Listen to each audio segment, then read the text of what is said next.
નમસ્કાર, તમે જોઈ રહ્યા છો ઓસ્કર ગુજરાતી ન્યૂઝ અને હું છું ભાવના ચૌહાણ।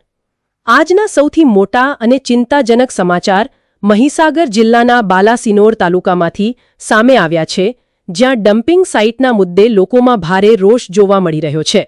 પર્યાવરણ અને જન આરોગ્ય સામે ઊભા થયેલા ગંભીર ખતરાને લઈને સ્થાનિક લોકો, સરપંચો, તાલુકા અને જિલ્લા પંચાયતના સભ્યો હવે ખુલ્લેઆમ વહીવટી તંત્ર સામે બાયો ચડાવી રહ્યા છે। બાલાસિનોરમાં યોજાયેલી મહત્વપૂર્ણ બેઠકમાં સ્થાનિક આગેવાનોએ ડમ્પિંગ સાઇટને લઈને તંત્રની કામગીરી પર ગંભીર સવાલો ઉઠાવ્યા છે। લોકોનું કહેવું છે કે વર્ષોથી આ વિસ્તારના લોકો દુર્ગંધ, પ્રદૂષણ અને આરોગ્ય સંબંધિત સમસ્યાઓનો ભોગ બની રહ્યા છે, પરંતુ જવાબદાર તંત્ર દ્વારા કોઈ અસરકારક ઉકેલ લાવવામાં આવ્યો નથી। સ્થાનિક લોકોના જણાવ્યા મુજબ ડમ્પિંગ સાઇટના કારણે આસપાસના વિસ્તારોમાં હવા અને જમીન પ્રદૂષિત થઈ રહી છે। કચરાના ઢગલાઓમાંથી ફેલાતી દુર્ગંધ અને ગંદકીના કારણે અનેક પ્રકારના રોગચાળાનો ભય ઊભો થયો છે। માત્ર માનવ આરોગ્ય જ નહીં, પરંતુ પશુ પક્ષીઓના જીવન પર પણ ગંભીર અસર પડી રહી હોવાનું લોકો જણાવી રહ્યા છે। આ સમગ્ર મુદ્દે સૌથી મોટી વાત એ છે કે રાજકીય પક્ષભેદને બાજુએ મૂકીને તમામ પક્ષોના ચૂંટાયેલા પ્રતિનિધિઓ એક મંચ પર આવ્યા છે। જિલ્લા પંચાયતના સભ્યોથી લઈને તાલુકા પંચાયતના સભ્યો અને વિવિધ ગામોના સરપંચો સુધી તમામે એક સુરે ડમ્પિંગ સાઇટનો વિરોધ નોંધાવ્યો છે। બેઠકમાં આગેવાનોએ સ્પષ્ટ શબ્દોમાં ચેતવણી આપી છે કે જો તંત્ર દ્વારા તાત્કાલિક અસરથી આ ડમ્પિંગ સાઇટનો કાયમી ઉકેલ નહીં લાવવામાં આવે તો તમામ સરપંચો, તાલુકા પંચાયત અને જિલ્લા પંચાયતના સભ્યો સામૂહિક રાજીનામા આપશે। આંદોલનની આગામી રણનીતિ પણ જાહેર કરવામાં આવી છે। 17મી તારીખે પ્રાંત અધિકારી અને જિલ્લા કલેક્ટરને અલ્ટિમેટમ સાથે આવેદનપત્ર આપવામાં આવશે। જો ત્યારબાદ પણ યોગ્ય કાર્યવાહી નહીં થાય તો બાલાસિનોર પંથકમાં ઉગ્ર આંદોલન શરૂ કરવામાં આવશે। આંદોલનકારીઓએ ચીમકી ઉચ્ચારી છે કે 1000થી વધુ લોકો સાથે અમદાવાદ-ઇન્દોર હાઇવે પર ચક્કાજામ કરવામાં આવશે। જો આવું બનશે તો માત્ર બાલાસિનોર જ નહીં, પરંતુ સમગ્ર વિસ્તારમાં ટ્રાફિક અને કાયદો વ્યવસ્થાની ગંભીર સ્થિતિ ઊભી થઈ શકે છે। સ્થાનિક લોકોનો આક્ષેપ છે કે અનેક વખત રજૂઆતો છતાં તંત્ર માત્ર આશ્વાસનો આપી રહ્યું છે, પરંતુ જમીન પર કોઈ નક્કર પરિણામ જોવા મળતું નથી, જેના કારણે લોકોમાં ભારે નિરાશા અને આક્રોશ ફેલાયો છે। હવે સૌની નજર 17મી તારીખે આપવામાં આવનાર અલ્ટિમેટમ અને ત્યારબાદ તંત્રના વલણ પર ટકેલી છે। જો વહીવટી તંત્ર સમયસર ઉકેલ લાવવામાં નિષ્ફળ જશે તો બાલાસિનોર પંથકમાં આ જન આંદોલન વધુ ઉગ્ર બને તેવી સંપૂર્ણ શક્યતા વ્યક્ત કરવામાં આવી રહી છે। કચરાના ઢગલાઓ વચ્ચે જીવતા લોકોનો એક જ સવાલ છે કે શું સ્વચ્છ અને પ્રદૂષણ મુક્ત વાતાવરણમાં જીવવું તેમનો અધિકાર નથી? આ સમગ્ર મામલે અમે સતત નજર રાખી રહ્યા છીએ।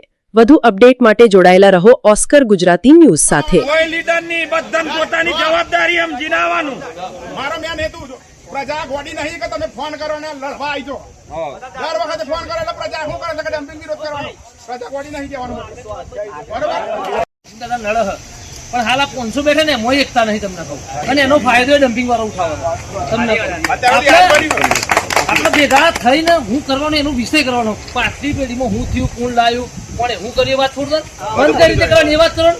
એમાં તમે વિખવાદ ઉભો કરો તો આનું પરિણામ કોઈ સંજોગો મળવાનું નહીં। એમ કોઈ ના કહેશો કે મેં આ કર્યું, પેલું કર્યું, ફલાણું કર્યું, અત્યાર સુધી કર્યું, પણ બધા એકલા એકલા કર્યું। બધા એકલા એકલા કર્યું ને એના માટે પરિણામ નહીં મળ્યું। મને જેટલી ખબર પડે એટલી કહું તમને કે ભાઈ ચાલ રાહુલસિંહ લડ્યા, પણ એમની જોડે હું તો નતો। રાહુલસિંહ લડે એટલે મારે તો કહી દેવાનું કે તમે ચિંતા ના કરતા, હું ક્યાં કશું નહીં થવા દો। પેલો પૈસા કહી દો, તમે જોડે જોડે તો ખબર પડે તમને કેવો પૈસા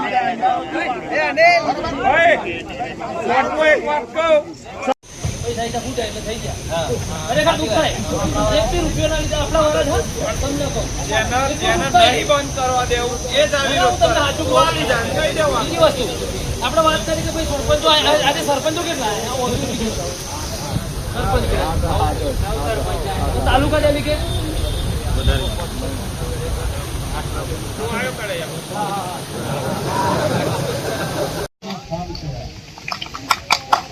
હું પહેલો હોય તે ના નહીં, પછી ઘણા અહીંયા અજમેરથી કીધું કે એવું થાય છે એટલે એ ના થવું પડે।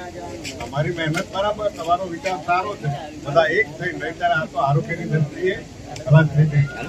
હમણાં જ અમે લખનભાઈ ચોકી જોઈ, એટલું બધું દૂષિત પાણી, એટલું બધું આખા ગામના ત્યાં ભાગવતના પ્રમુખના બધા થઈ આવ્યા। દૂષિત પાણી આ તો બહુ ખરાબ સ્થિતિ છે અને એને આપણે બંધ કરીને જ કામ કરીશું બધાય. પણ એસો સાથે હર હંમેશા મારે તો બેઠકો છે તેમ છતાં હું પહેલો આવીશ. બેઠકો છે દરરોજ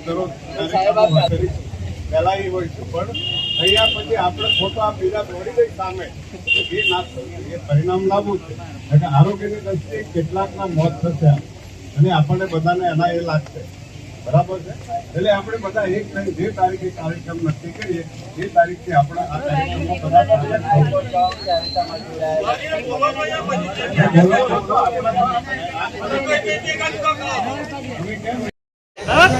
2015 જયારે તાલુકા પંચાયત હતો ત્યારે ફર્સ્ટ હિયરિંગ થયું ત્યારે હું આવ્યો, રજા મૂકીને આવ્યો.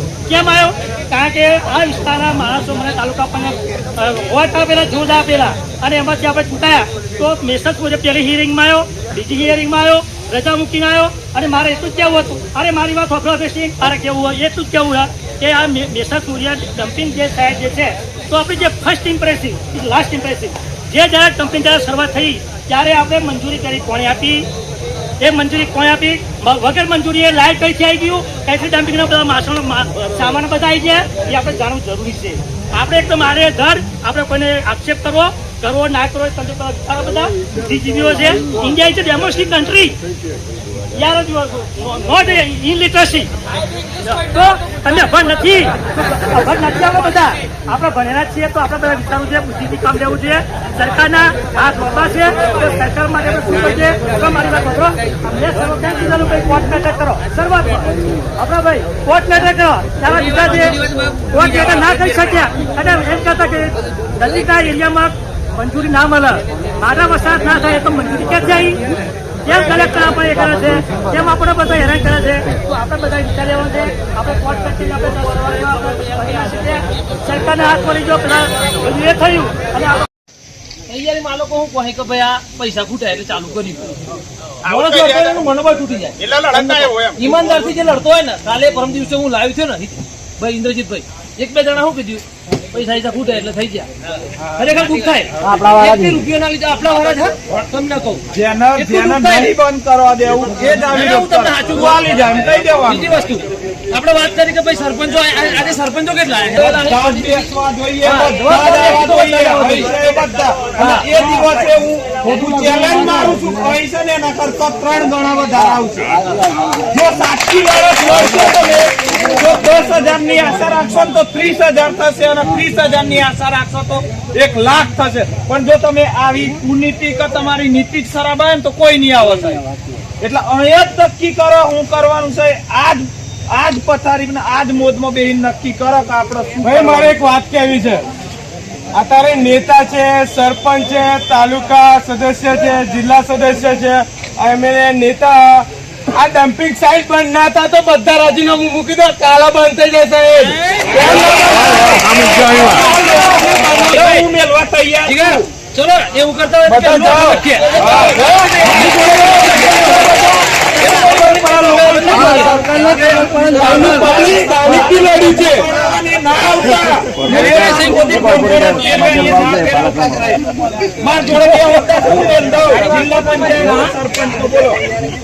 કોઈ નામ